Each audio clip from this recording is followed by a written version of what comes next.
साहिब की होई। कहते हैं सात दीप नौखंड में गुरु से बड़ा ना कोई।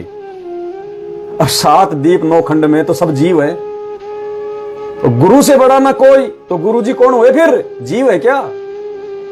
ये पीव है, पीव परमात्मा। हरि सेवा युग चार है, गुरु सेवा पल एक। कहते भगवान की तो जिसको तू भगवान मान रहे ना, चाहे 4 युग तक उसकी भक्ति कर लो, सेवा कर लो, पूजा कर लो।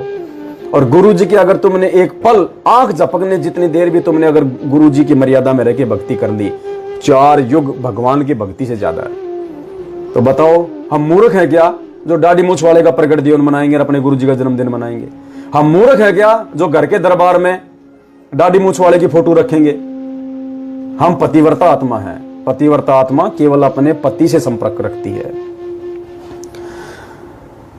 और चलो जाते जाते एक परमात्मा का शब्द सभी भाई बहन हम गा लेते हैं, और परमात्मा दया करेंगे तो दास बीच में फिर लाइव आएगा, नहीं तो 8 सितंबर को तो सभी भाई बहनों ने अपने अपने घर पे कुछ नहीं पुण्यात्माओं।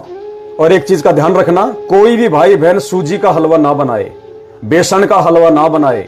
और पुण्यात्माओं कोशिश करना हलवे में काजू किशमिश कुछ नहीं डालना, सिर्फ आटे का हलवा होना चाहिए।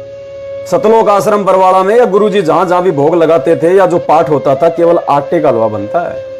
ये सूजी का हलवा बना देते हैं बहुत सारे भगत भाई, उसमें आटा और सूजी मिक्स कर देते हैं, उसमें काजू डाल देंगे, उसमें किशमिश डाल देंगे। पुण्यात्मा हाथ जोड़ के प्रार्थना है, दास बार बार नहीं बोलता ये बात, एक बार बोल देता है, कोई मान जाए तो ठीक है, नहीं माने तो ठीक है। आटे का क्यों बनाया जाता है हलवा? गुरुजी क्या सूजी का नहीं बनवा सकते थे आश्रम में? बेसन का नहीं बनवा सकते थे क्या? गुरुजी के पास में कोई कमी थी? काजू किशमिश नहीं डलवा सकते थे? केवल आटा, देसी घी और मीठा, जो भी चीनी वगैरह जो भी थी।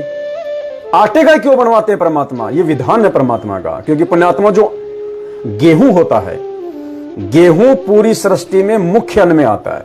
मुख्य अन्न है गेहूं। तीनों लोकों के प्राणी गेहूं खाते हैं। रोटी जो होती है जो गेहूं की, तीनों लोकों के प्राणी खाते हैं, तीनों लोकों के प्राणी। अरे बाजरा भी अन्न है, लेकिन बाजरा क्या केरल वाले खाते हैं? 3 लोग तो छोड़ो, राजस्थान उत्तर प्रदेश हरियाणा में जो बाजरा होता है क्या बोलते हैं, वो केरल वाले क्या बाजरे की रोटी खाते हैं? नहीं खाते। मक्का कहां होती है? पंजाब में, वो भी तो एक अन्न है। पंजाब के लोग बड़ी शौक से मक्के दी रोटी ते सरसों दा साग खाते हैं। मक्का खाते हैं ना? अब बताओ चेन्नई वाले कहां मक्का खाते हैं? वो मक्का खा लेंगे 3 दिन तक उनकी लैट्रिन नहीं उतरेगी। तो पुण्यात्माओं, लेकिन गेहूं सब खाएंगे।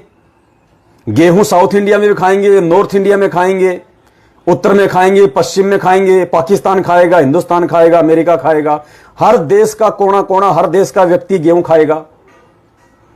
तीनों लोकों में गेहूं चलता है, तीनों लोकों में आटा चलता है। इसलिए पुण्यात्माओं जो गेहूं जो होता है वो मुख्य अन्न में होता है। बाकी तो सभी अन्न है, लेकिन मुख्य अन्न है गेहूं। इसलिए पूर्ण परमेश्वर को आटे का हलवा राम का भोग लगाया जाता है। तो इस चीज का भाई बहन ध्यान रखें। जिसको आज से पहले नहीं पता था वो गुरुदेव से क्षमा याचना करें। आगे से यदि जानबूझ के पता होने के बाद यदि आप ये सूजी वूजी का बनाओगे, मिक्स करोगे, उसमें काजू किशमिश डालोगे, देखो फिर परमात्मा फिर नाराज होता है। तो ये दास की हाथ जोड़ के एक विनती है। रीमा दासी बहन कह रही है, जी भाई दासी ने सत्संग में सुना है आटे के हलवा राम के विषय में। बिल्कुल बहन जी, दास से परमात्मा जो शब्द बुलवाएंगे, मैंने नहीं सुना ये। दास अपने अपने गुरुजी की सौगंध खा के कहता है, मैंने ये नहीं सुना परमात्मा के सत्संग में कि भाई आटे का ही बनाना है। लेकिन परमात्मा अंदर से अपने भगत से जब कोई बात बुलवाता है तो प्रेरणा करता है। शब्द निवास आकाशवाणी यो सतगुरु का रूप है। भक्ति मार्ग से संबंधित आपके अंदर जो एक सत प्रेरणा उठती है, परमात्मा कहते हैं वो परमात्मा का रूप है, उनका आदेश होता हो। तो दास को तो परमात्मा अपनी प्रेरणाओं के हिसाब से, अपने आशीर्वाद के हिसाब से चलाते हैं।